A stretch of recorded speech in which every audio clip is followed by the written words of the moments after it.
Добар ден, почитувани гледачи. Ова е емисијата Македонско издание, која што по 367 пат гостува во вашите домови со поважните информации за настаните што се случија во нашава комуна. Денеска е 14. ноември 2015 година и ви благодарам што одлучивте во наредните 30 минути да бидете заедно со нас. Јас сум Победа Пискачева, уредникот и водителот на ова ваша програма, по која покрај тоа што ве информира, исто и ве забавува. Обединетата македонска диаспора одржа својата втора лидершип конференција Генерација М на Универзитетот во Торонто на 7 ноември годинава.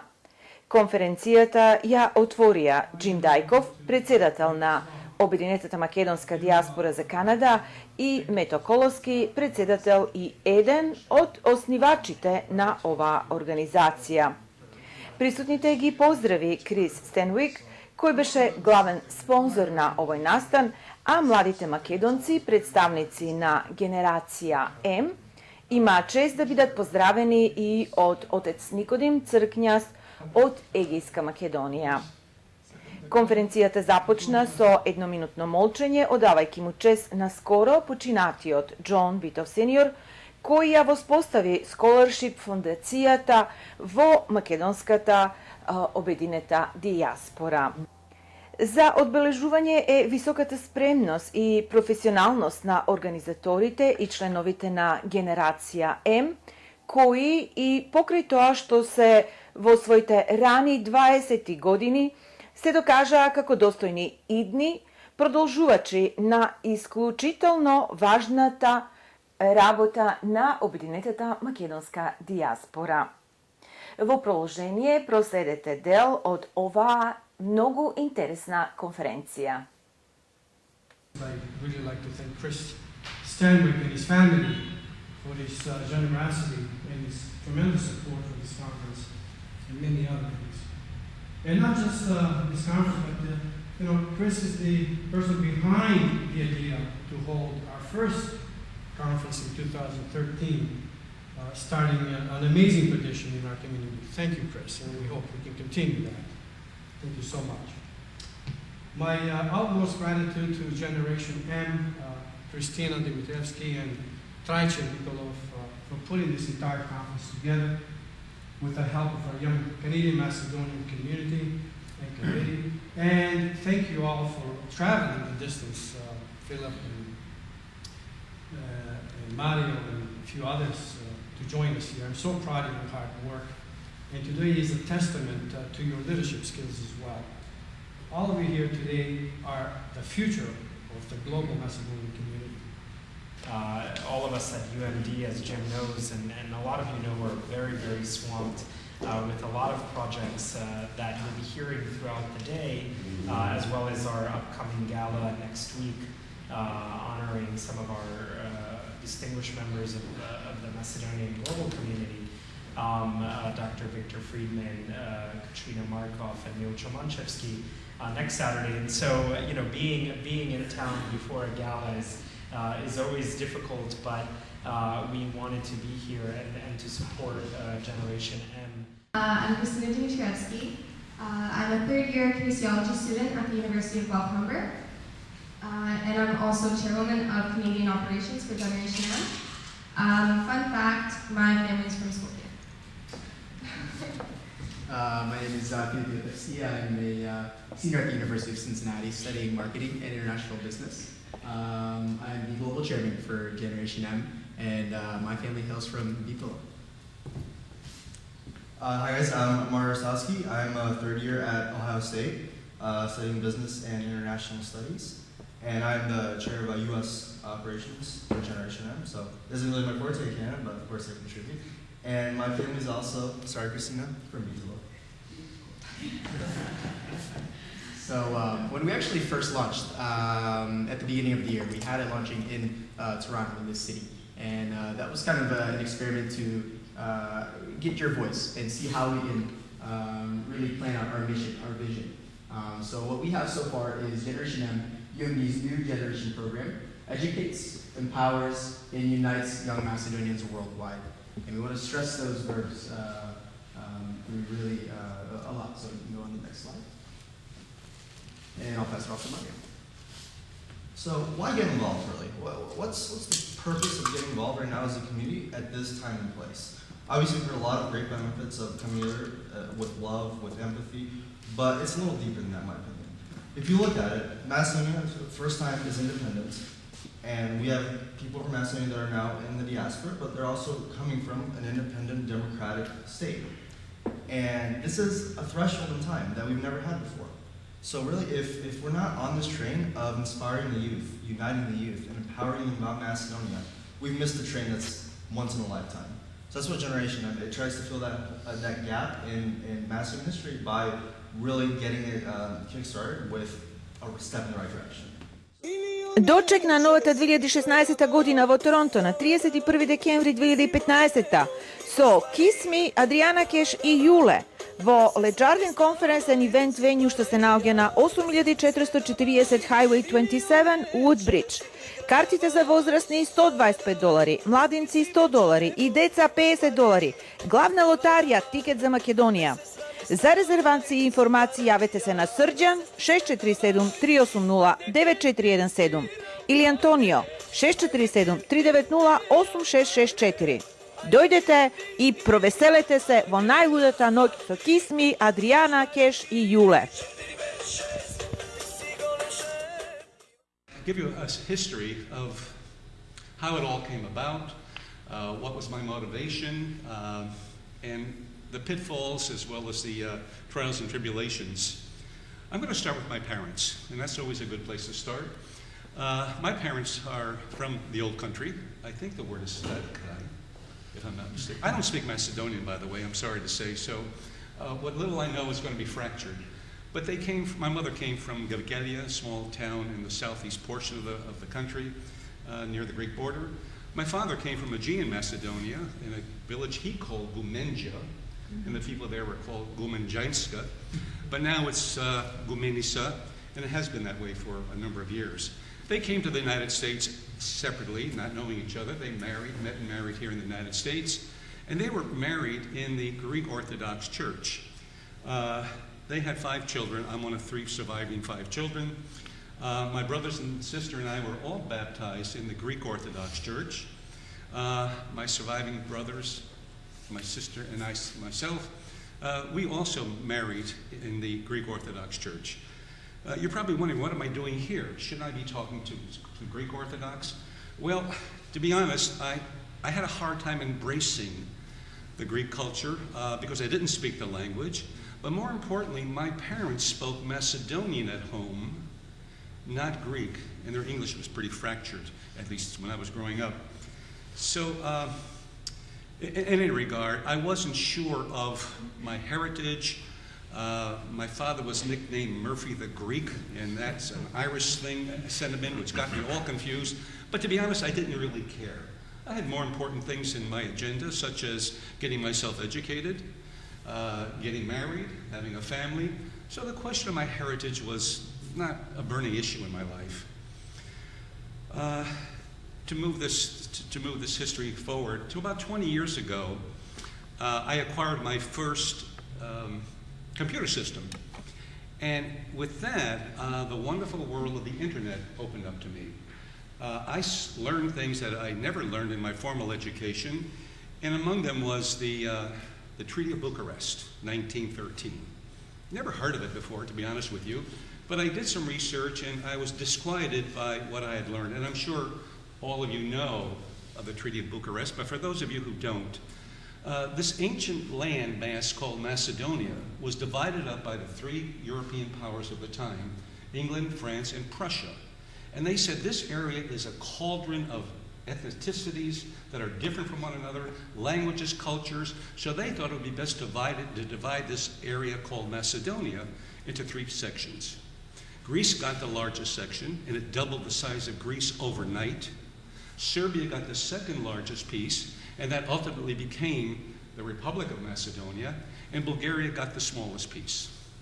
And again, this happened in 1913. As you all know, World War I started in 1914 in Sarajevo when Archduke Ferdinand was assassinated. So the area was really a cauldron waiting to explode.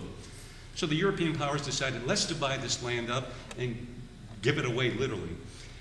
The Greeks they were very aggressive in coming up from Athens with bureaucrats, administrators, to Hellenize their newly acquired population. They changed the names of villages, towns, cities, mountain ranges, rivers, but more importantly, they changed the names of tens of thousands of families to Greek-sounding names.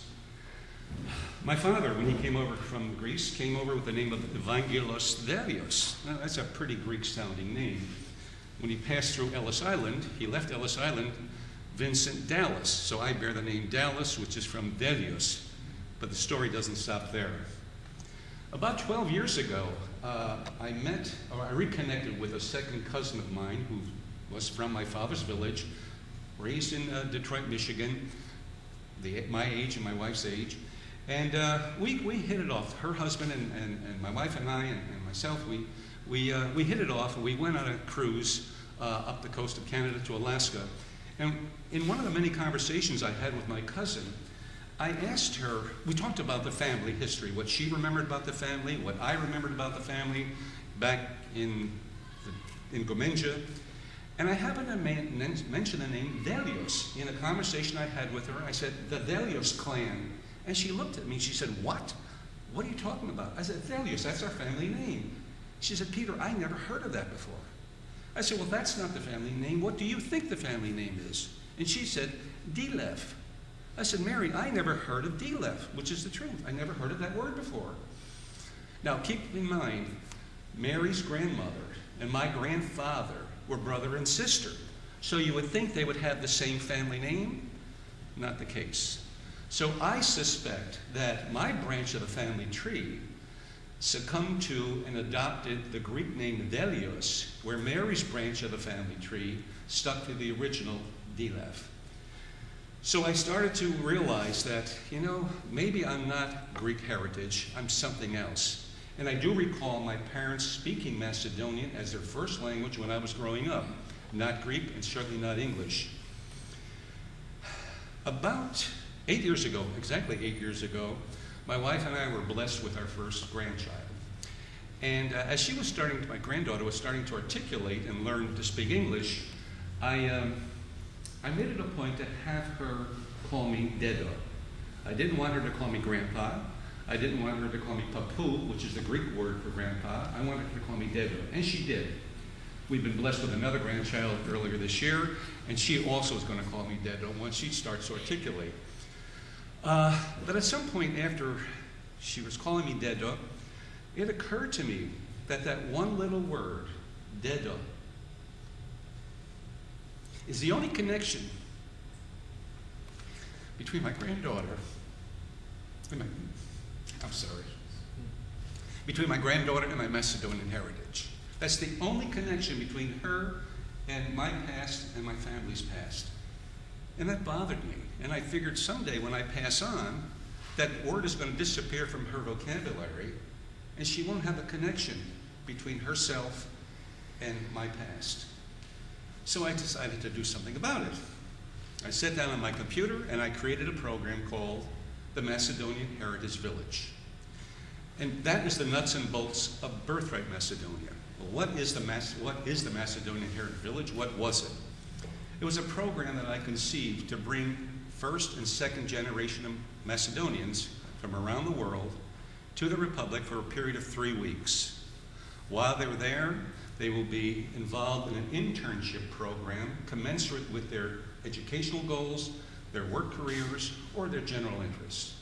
A сега во продолжение следува една музичка numera.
talking to Mario Christovski, one of the members of UMD Leadership Conference here in Toronto. We've heard your presentation about the history of Macedonia and Macedonians, your interest of specifically that era.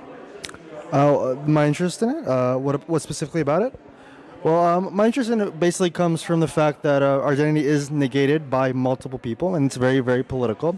And the truth is, in fact, on our side. And a lot of Macedonians don't know this. So I really want to study it to be able to kind of give them confidence to know what to say and how to say it to defend who we are.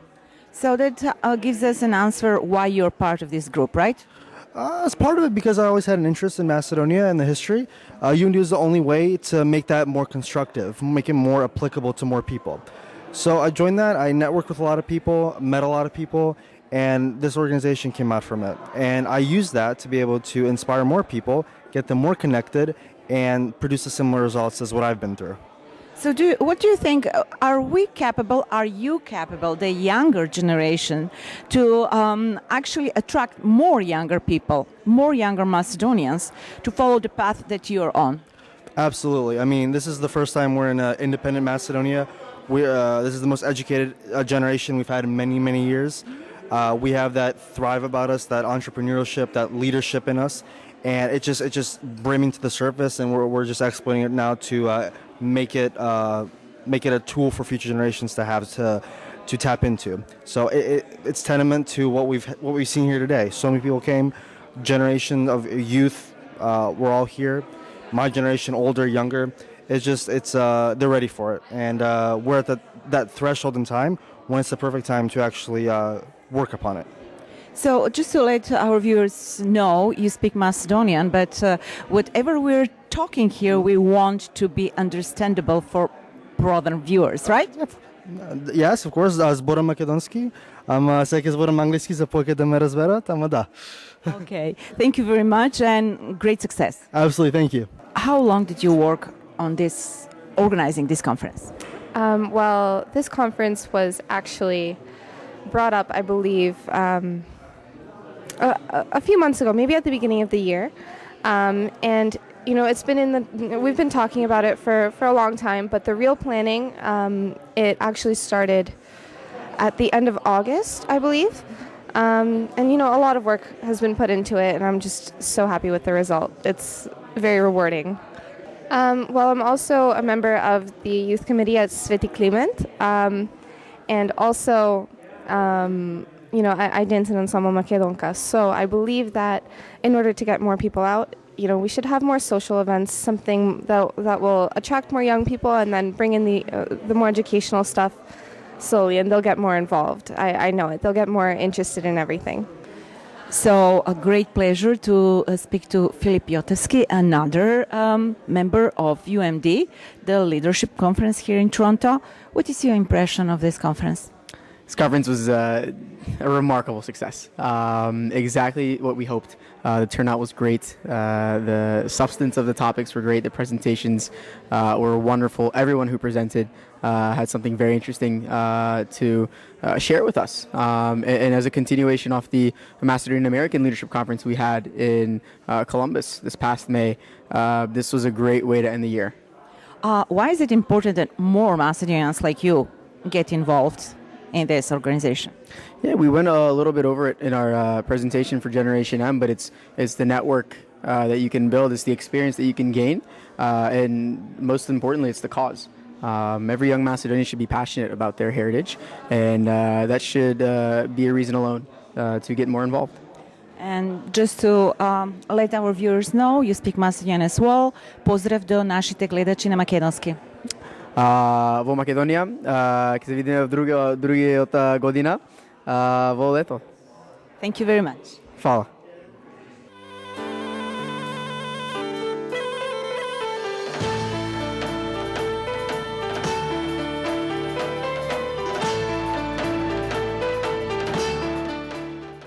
И И во денешнава емисија имаме неколку информации за сите ваши прослави и одбележувања. Користете ги банкет-салите во црквата Свети Климент Охридски во Торонто. За информации и резервации јавете се на 416-421-7451. Канадското македонско место во Торонто е пензионерски дом кој ви обезбедува угодно и хармонично живење. За повеќе информации побарете ја Златка на 416-755-9231. За професионално и поволно дизајнирање на веб-сајтови побарајте ги TJ Hosting на 647-547-3061. И секако читајте македонски вести сега и со детални информации и важни надписи за македонската комуна во Торонто. Во оваа емисија сакаме да го најавиме и банкетот што ќе се одржи на 28 ноември годинава во црквата Свети Климент Охридски по повод одбележувањето на 45 годишното постоење на радиопрограмата Оро Македонско на Бошко Рајчовски Пелистерски, а која се емитува во Детройт и во Чикаго. Сите сте поканети, порачува организаторот, а за повеќе информации и резервации јавете се во црквата на Свети Климент Охридски на 416-421-7451. Canadians for Children at Health Risk е хуманитарна организација основана од доктор Никола Георгиевски, која ќе одржи аукција на уметнички слики во Бака кафе на 28 ноември годинава. Повелете сите дојдете и помогнете ја ова хуманитарна организација. We're talking to Meto Kolovsky, the president of UMD and co-founder of UMD, now here just organizing and helping the younger kids in Toronto with this conference. What do you think? How did we do it? Pobeda, thank you very much again for being part of this event and for interviewing all of the participants. This was a huge success. I was really impressed. I mean, with the caliber of speakers the young generation put together for this second Canadian Macedonian Leadership Conference, which I hope will continue to be a tradition in our community, and giving the necessary skills to our younger generation to tackle the issues that are pressing in our community, from, let's say, the name issue to human rights to economic development and whatnot. And so I think, UMD has prided itself on investing in the future of the youth through our BTOF scholarship, our fellowship program, and Generation M, and Birthright Macedonia, which is the first ever such program that allows Macedonians who have never been to Macedonia or have been but never really experienced it the way that we'd like them to experience it, in the sense that they would live with Macedonian families and work at Macedonian institutions and give back to Macedonia and really enriching Macedonia and themselves. So I'm really pleased. This conference was a great success, and I really thank Generation M for it. Well, thank you very much for this short interview. We know that big part of everything is you. And we wish you a great success working further. Well, I couldn't do it without people like you and Generation M and my colleague Jim Dykos, UMD Canada, and Liz Naumovsky and Chris Pellier and a lot of other people, Chris Stanwyck, who generously supported this conference. People like that, I wouldn't be able to do what I do. Thank you. You're welcome.